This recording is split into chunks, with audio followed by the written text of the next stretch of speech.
Hello and welcome to FinTech Impact. I'm your host, Jason Pereira. Today on the show, I have Stephen Chen, founder and CEO of New Retirement. New Retirement is an online platform that basically enables financial institutions that already have customers or are prospecting for customers to offer DIY financial planning experiences around their already existing offering. And with that, here's my interview with Stephen. Stephen, thanks for your time today. Jason, thanks for having me on here. I appreciate the opportunity. My pleasure. So Stephen Chen of New Retirement, tell us about New Retirement. Sure. So basically what we've done is we built TurboTax for financial planning. We started out as a consumer-facing platform a few years ago, and originally got started because I helped my mom figure this problem out herself. So she came to me when she was approaching retirement, my brother and I, and she wanted financial help. And we said, okay, we can help you, but we'd rather find a financial advisor that can help you. And we looked around, but we couldn't really find anyone that wanted to take her on as a client because aging female, net worth less than $500,000, half of it was in the house. So she just wasn't, a super attractive client. So we ended up doing ourselves on spreadsheets. And, in the course of doing this, we saw how complicated it was. So we started with the whole decumulation side of the platform and, or your life cycle. And we said, okay, look, there's 120 million people in this country over age 50. They got 80% of the money, but everyone's still worried about how am I going to retire? How am I going to pay for this? And so we end up turning it into software, and that's how it gets started. And what's happened since then, though, is it's really turned into a platform that we sell to wealth managers and also in the workplace. So we're here to help people build their own plans and think about their future, but also work with the ecosystem and help folks that are serving these people do it more efficiently. Excellent. So listeners of this podcast have probably heard me wax philosophical about the two stupidest things I ever get pitched. And funnily enough, I've had two guests in the last couple of months, yourself included, that have basically, I think, done it the right way. And what I mean by that is that the two stupidest things I've seen pitched to me at least every 6 months since I started this podcast, one is basically financial advisor client, for lack of a better term, dating sites, a matching system.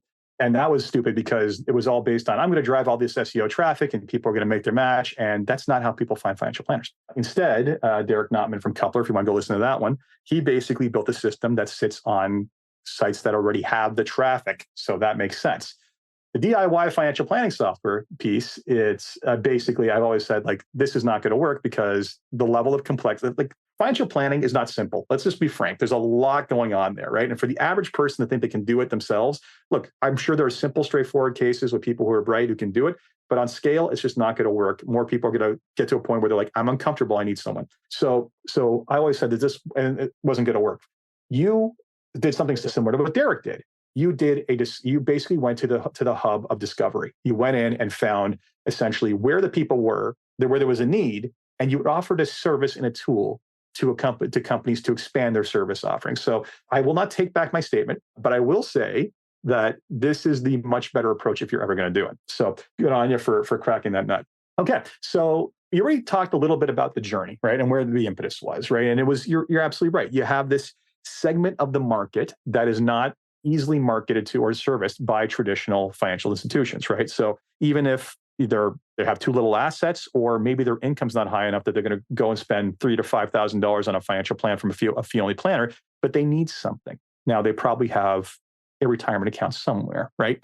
That's your in, right? So they've got some money, just not a lot of money. So, all right. So you basically started this off with your mother. At what point did you basically realize, A, you had a business, and then B, realize what the proper attack vector was for going to market? Yeah, it's a great question. So, we started, originally we're a very bootstrapped company. We're making money from another business. It was kind of like a project. Then we started offering the subscription service to consumers, and it was growing, but not super fast. And it became clear that this was not the consumer subscription business was not a venture scale business, or not immediately obvious that it could be that. And so we were out there in market, but we had done some really innovative stuff. And we've had 300,000 people on the consumer side build financial plans. We have 50,000 active users and we have 14,000 subscribers. So there's a real active community and we're learning, but we bumped into Nationwide. And so Nationwide was like, hey, we have this roadmap of things we want to build around planning for our workplace users. They have a big 457, 403B business. And a lot of the things that you've already delivered on the consumer side, we want to deliver in our platform. And can we use your platform via API? And of course, we're like, sure, that'd be great. And that one deal was as big as our entire consumer business. And so we're like, okay, I guess leveraging the enterprise to go to their audiences is a great way to basically take advantage of what we've already built, make more revenue faster. And so since then, we've rolled it out for Nationwide via API, and we're in discussions to do a lot more with them. We just took it live for Raytheon, so RTX, in the workplace as a financial wellness and planning platform. This is one of the top 5 plan sponsors in the US with 250,000 participants. So that's a materially different way of like rolling out planning. So we also work with some of the top financial wealth managers in this country and benefits providers. So we're finding different ways to deploy financial wellness and planning at scale. And I think the thing that we've done is, we're not doing everything, right? We're getting people started in a lower friction way. So instead of starting with your own spreadsheet or talking to a financial advisor, you can start with an organized piece of software that asks you some good questions, helps you frame up kind of where do you stand, what's possible for you, what are things you should really think about. It starts you down that path. Now, Jason, you're exactly right. People get down this path to some degree. Few of them are like, I'm as good as a CFP, right? And I can do all this stuff myself. Most of them kind of get partway and they're like, oh, tax efficiency. It looks like there's a big benefit for me around tax efficiency. Or should I relocate? How should I invest? How should I think about my estate plan? Whatever it is. There's a million questions people have. And they eventually raise their hand and say, I want to get some help. But the good news is because there's more of them and they're farther down the path, when they come into contact with a financial advisor or a coach, there's much more written down and they're much more educated. So it's like when we show up at the doctor today and like we think something's wrong or like I've got COVID or whatever it is, we know a lot more than we used to because of the internet. So do these people, and so they can have much richer conversations much more quickly. So there is a big efficiency gain for the advisors. And the last thing I'll say here is we have 3 to 4 people on our side on our team supporting 50,000 people. So it works at scale. We have in our consumer business, we have a grand total of 1 CFP. We're not trying to be fast at wealth, but that 1 CFP has gone from 0 to 200 clients in a year. And we're basically way behind. Like we have way more demand for coaches and CFPs than we can fulfill. So we're hiring coaches. We're not trying to replicate the CFP model though. We'd rather license our platform to other advisors and just have them use the stuff that's working for us. Yeah, interestingly enough, Facet Wealth is coming up on the podcast. So that's going to be an interesting contrast. So, and it makes sense, right? Like you don't want to leave these people hanging dry and have nowhere to turn, right? But you've created a on-demand financial planning kind of, I won't say a full financial planning service there. You basically have created an on-demand kind of, let me triage the immediate concern or question you have, which makes a lot of sense. And you built out from there because some people need more ongoing care. So you're evolving with your market. But I mean, so let's just go over those numbers. How many people on the platform? How many people actually getting more ongoing care? Sure. So on the consumer side, right? And this is consumer is like a laboratory for us. So we've had 300,000 people start or build their initial financial plan. We have 50,000 active users. So those are people that are using the platform where they're either free or paid. And then we have about 14,000 people subscribing today. So we're not trying to say, hey, this is a venture scale business on the consumer side, but we do learn really quickly. The interesting thing about these 14,000 people is they're managing $30 billion of their own savings. So the average person that's paying us is mass affluent plus. The average person that tries the platform is still mass affluent. They have a little bit less money, but they still have money. There's like 70, $80 billion. So there is real assets and people are thinking deeply about this. Many of our users had their own spreadsheets and they're just like, okay, wow, someone's... You're replacing one DIY tool with another, right? But the challenge was like, would they pay for it previously? Whereas I think you've kind of cracked that nut. Yeah, and I think, but for us to reach scale, we want it to be as low cost as possible, right? So like an analogy in my mind is like travel. We used to have travel agents. We would pay travel agents to figure out our trips, which are complicated. And that's one way. And some people still use travel agents and they can be great. They can add a lot of value. They're not going away. But now we have like Kayak and many more people use these various tools to kind of put together their trips and book all the stuff and take it farther themselves. Like we don't think advisors are going anywhere, right? We need more advisors. Like for my mom, if there were more advisors or there was a lower cost option, we wouldn't have had to build this. We could have said, okay, great, we got other things going on. But, we think that the future is, like you've said, I was listening to like some of your previous podcasts, there's a huge amount of value in planning and helping people coordinate their assets and think, get literate, really think about how they're saving, why they're saving, how they're going to use their money and avoid mistakes over the course of their life. Yeah, and you're right. I think really what you're addressing is there's really 2 issues at play here. I think one is that basically, how do we get planning in more people's hands, which is a challenge, right? Because the economic model has to support it. Now, there's only so far that can go, right? I think fee-only planners, retainer-based planning, all of that, and the lower overheads we see pioneered by firms like XYPN in the US is usually market expanding, right? Now, that said, most of those people end up moving up market because there's just too few planners out there for the demand that exists. That's the reality of it. Yep. That hopefully changes over time. But I also think, and it's interesting, I'm sure you've gotten basically pushback from some financial planners being like, oh, you're trying to put me out of business. I mean, I can't imagine anything further from the truth, because I think if anything, you're making it accessible to as many people as possible, raises the awareness of what is involved in financial planning and the difficulty of it that they're going to basically run into, and actually probably net increases demand for financial planners at scale. That's right. I think we see ourselves as kind of expanding the market. And I think, like, for example, what's happening inside of RTX or Raytheon is interesting. Like, there's a lot of people that provide financial wellness, and financial wellness is content, courses, I get it. yeah, simple tools. I mean, actually, the CFPB in the US has done a pretty good job. It's like giving people a real sense of like financial control. Like they have an agency today, and they have visibility into the future about how they're going to kind of build towards a more secure future, which is a great way to define it. But education takes you so far. Behavioral coaching takes you so far. I mean, having a human financial advisor does solve the problem. It's just back to what we originally said. There's just not enough of them to serve everybody, right? So if you can get more people kind of educated, their situation framed up so that when they do meet with an advisor or coach, it's way more efficient and they understand more about how to get the most out of them, which in my mind, a huge value is like just the behavioral part of it, right? So don't make massive mistakes. Do execute on the decisions you make. Like, okay, hey, I know I should invest. So let's actually do it. Let's actually change our contribution rates. Let's dial up our risk. Let's stick with it for 15 years. And you know what? You wake up, and then let's do that when we're young. And you do that. And then, hey, you wake up in your mid to late 30s and you're like, I have a lot of money and I have way more financial control and agency than I ever had. And that's good for me. You know who else that's good for? Your kids and your parents, because it changes the course of your family over time. And that's the big thing.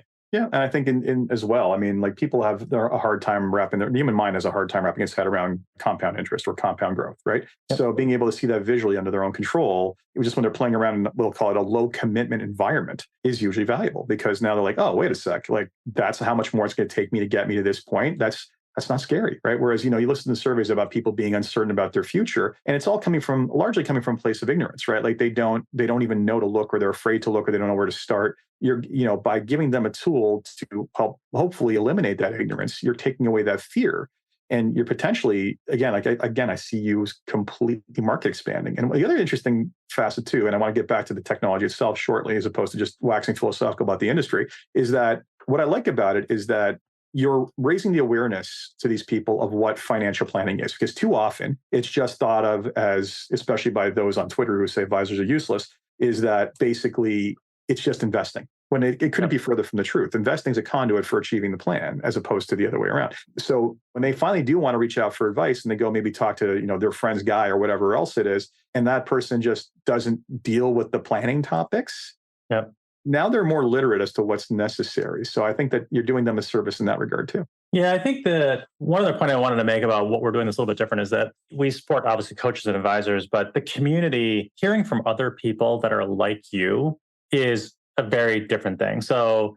if you grow up in a household, people know about money and you've kind of seen it your whole life, you're way ahead. But many people didn't grow up that way. Mm-hmm. And so if they bump into people, and there's lots of people pushing all kinds of things on the internet, and there's lots, there's like FinTalk, there's all kinds of stuff out there, good and bad.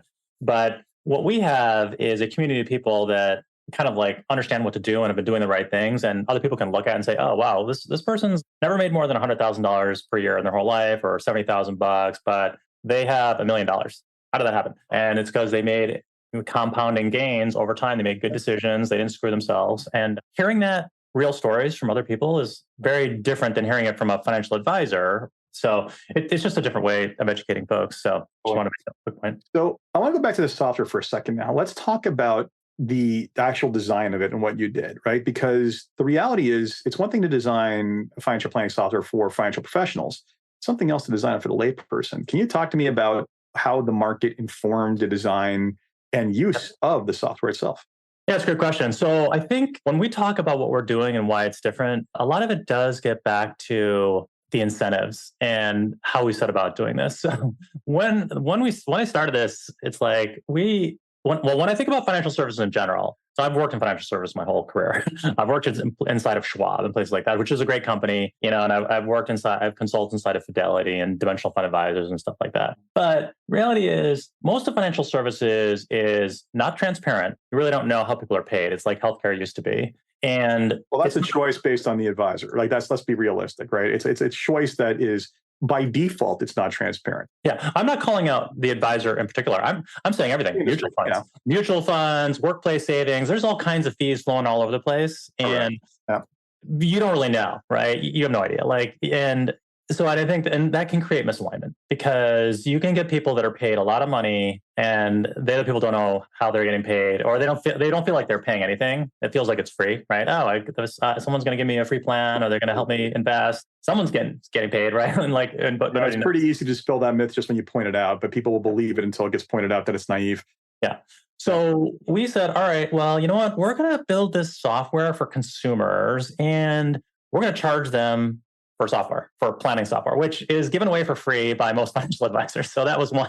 And so we have to do this really efficiently, and we have to demonstrate enough value that people will pay us. And we have to explain to consumers why we're doing this. And so clearly we've made some progress, but we're still nothing, right? I mean, Schwab has 25 million customers and we have 14,000. So 2,000 times bigger. 14,000 is more scale than I've ever seen any consumer-based financial planning software get to. So we keep it up. Thanks. Yeah, working on it. But I think that our whole approach of we work for the consumer first. It's like a big thing inside of our business. So we also believe in free planning. So we're like, hey, everyone's going to get our free plan. So we basically made the software so that anyone can build a plan, a baseline one, and have it for free forever. Then we built the community, then we built classes. And then we said, okay, well, if you want advanced tools, go for it. And now what's happening is 1 in 5 or 20% of people that try the free tool upgrade. That's up from 3 to 5%. So a 20% conversion on a freemium model is unheard of. Okay. The entire concept of the freemium model was, hey, if I can convert at least 5%, I can make money. And I consult on a bunch of fintechs, and every time they want to talk to me about freemiums, I tell them, don't run away. Because the metrics on them, it's known, have been collapsing for years. I mean, even early pioneers like Evernote and whatnot who did that, I don't know where the numbers are, but they're way lower than 5% now, right? And it's causing all kinds of issues. So the fact that you have a 1 in 5. No, thanks. We're definitely grateful for it. But I would say we lean a lot into, so first it was powerful functionality. So we're working with our community. They're like, we want this, we want that. They're telling us what to build. That was one part of it. We learn with them. We know this is not going to be perfect. Everything's changing all the time. And so we have to make it better and better. And community has to accept that, hey, rules change. If you find something wrong, we'll fix it. But generally we have tens of thousands of people looking at it. So you can feel more confident, I think, in what we're doing than your own spreadsheet that has one developer and one consumer, which is you. So I think then folding in, the other exciting thing was design. So design has been a huge unlock for us. And I talked to some fintech founders oh yeah, you guys have just a good looking UX on top of some mediocre software. I'm no, we have great software and we're building incredible UX on top of it. And then we're doing a lot with data and AI. And so I wouldn't sleep on our approach and thinking here, but it has to be the reason the iPhone crushed it versus whatever BlackBerries and stuff like that is that they rethought how this works with incredible design. It was very intuitive. People were aha, it finally makes sense. And I'm not saying we're all the way there, but you need to lean in design if you're building in this space because consumers are used to consumer grade Instagram tools, Venmo that are super easy and intuitive. Yeah, there's a saying I've said before on the show is that Amazon got us used to instant and Apple got us used to beautiful. And frankly, anything that doesn't feel like it's those two things feels wrong, right? That's the consumer experience these days, right? It's, I often wax philosophical about that when we talk about the ignorance or the ridiculousness that is the insurance industry. But let's not get into that. So yeah, no, you're definitely doing that. All right, so basically, talk to me about the reception you got from large enterprises about offering this as part of their service offering. Was there any pushback initially? Have they said because here's the thing, notoriously, a lot of retirement plans will offer some sort of very simple goals-based planning tool to basically as part of your onboarding. And all the data I've seen on that is usage rates sub 10%. Like if they can get it above 10%, they're just like, oh my God, like this group is like really interested. So like what was there pushback saying we tried this and it failed, or was there like, this is different? So what I think is happening is we were early to market, right? Believe me, I've had lots of VCs laugh at me and be like, planning is a ridiculous idea. And the only people that buy are advisors and blah, blah. And we're like, well, we're over here. If you build a company that's meaningful, many people are going to think you're a joke in the beginning because you have a very contrarian point of view. But I think now what's happening is, like we've been talking about, advisors, wealth managers know that how powerful financial planning is, right? They know that if you sit down with someone and you really get into kind of their situation, understand them holistically and help them get educated and help them make good decisions, you can dramatically change the trajectory of their savings and their outcomes they achieve for themselves and their families. So I think companies now are like, you know what, that's right. And let's try and do it ourselves. And so we run into companies, huge companies, Fortune 100 companies that are like, I'm building a virtual advice center. I'm building some technology and I'm seeing good signals. This looks like it's working. And then if they find us, they're like, oh, my business is really building insurance products and investment products and having advisors and having my huge brand. I'm actually not like world-class at building software. And most huge companies, like Schwab is great at building technology, but most companies... You get a lot of arguments on that one, but let's continue. Fine. Right. But many big companies, I think we can all agree, they've got tons of their own existing systems they got to support just to keep kind of the lights on, right? Like let's keep water going through the pipes. They're not like saying, I'm going to attract a world-class team and all they're going to do is like think about how to do financial planning the best in the world, right? Well, that's all we do. And so we show up and we're like, hey, we've got a lot of smart people thinking about accumulation, decumulation, all the math and design, and all the behavioral, finance stuff, and like how this stuff is going to evolve, how are you going to use data and AI in the future. And like, we look what we built. Like, do you like it? And most people are like, this works or works better than what we got. Right? So maybe we should use it. So we are starting to have more of those kinds of conversations. Excellent. Good. So in general, I mean, like I said, you more or less proved me wrong, which is nice. I mean, to a degree. Actually, funny story. I mean, how we got connected in the first place was I tweeted about how like that was one of the two stupidest things I get pitched on a weekly basis. And Bill Winterberg's former guest and friend of the show basically said, "Oh, really? I think you should talk to Stephen." So I was like, "Okay, if Bill's saying this, there's something here." Good. So, I mean, this is how far you've gotten so far. Where do you see it going? I mean, you mentioned a bunch of things around artificial intelligence and more decumulation stuff, but I'm curious as to where you think it's going to head for you. Sure. By the way, I do want to give a shout out for Twitter or X. I mean, it's for whatever. It is kind of a crazy environment, but like it is amazing how you can get connected to people and like how conversations like this end up happening through like meeting and other influential people on it. Yeah. So we started out with TurboTax of planning.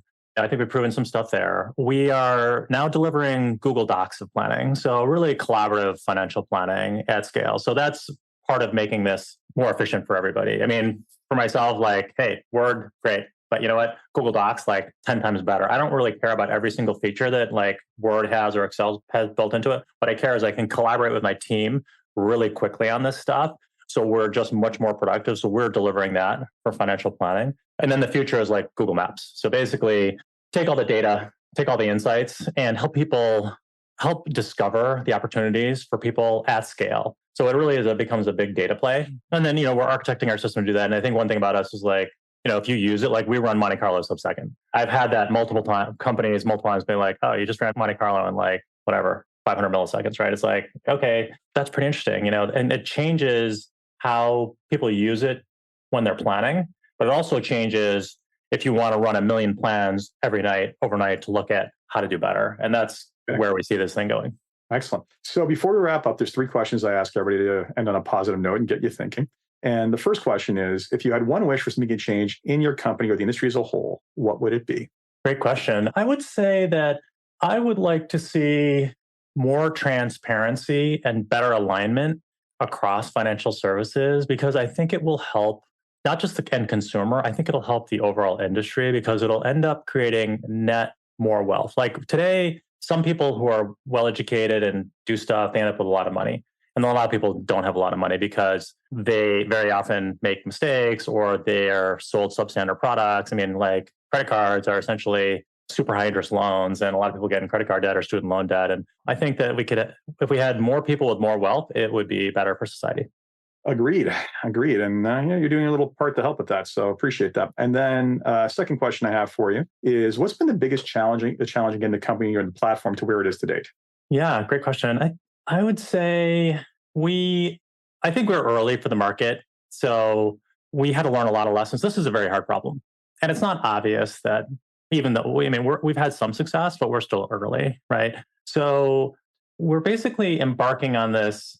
If we're successful, like an analogy is like exercise. We didn't know exercise was good for us until 1949. And then once we figured it out, basically a society got behind exercise and companies like Nike got created. So I think people are waking up that like financial wellness planning, like being smart about your money really matters and you have to have agency in it. But this is a societal change that has to happen. I mean, we can be one small part of it, but like everyone has to kind of get behind this idea that, hey, we can all do better financially for ourselves and our kids and our parents, and that'll help society overall. But that's a evolution that's going to take decades, not like years. Excellent. And last question I have for you is, what keeps you motivated and getting up in the morning every day to keep on fighting the good fight that is entrepreneurship? Great question. We think a lot about purpose in our business, and because we deal with a population that when you hit like over 50, what you realize is I don't have that much human capital left, right? And I have limited time. Like, what am I going to leave behind? Like, is it going to be a big pile of money? Is it going to be great kids? Or the ways I can use my scarcest resource, my time, in new ways or better ways. And I think that we see ourselves as like helping people with their money and their time. So if you get control of your money, you can do more with your time and have more agency with it and apply it in different ways. So I think this idea that like we're helping to unlock the lives of hopefully, today, tens of thousands, but through our partners, hundreds of thousands today.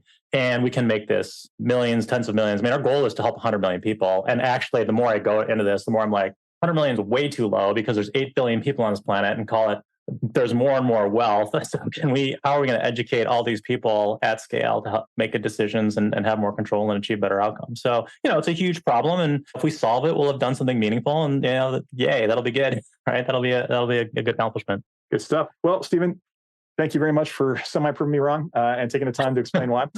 Appreciate that. And all the best of luck to you. Well, Jason, I appreciate you having me on, and also the initial skepticism, but also receptivity to having an open dialogue about it. We're all trying to get better together here. So it's awesome. I've been wrong many, many countless times in my life, as my wife reminds me on a daily basis. So anyway. Awesome. Thanks. So that was my interview with Stephen Chen of New Retirement. I hope you enjoyed that. And as always, if you enjoyed this podcast, please review on Apple Podcasts, SoundCloud, Stitcher, Spotify, or whatever's your podcast. And until next time, take care.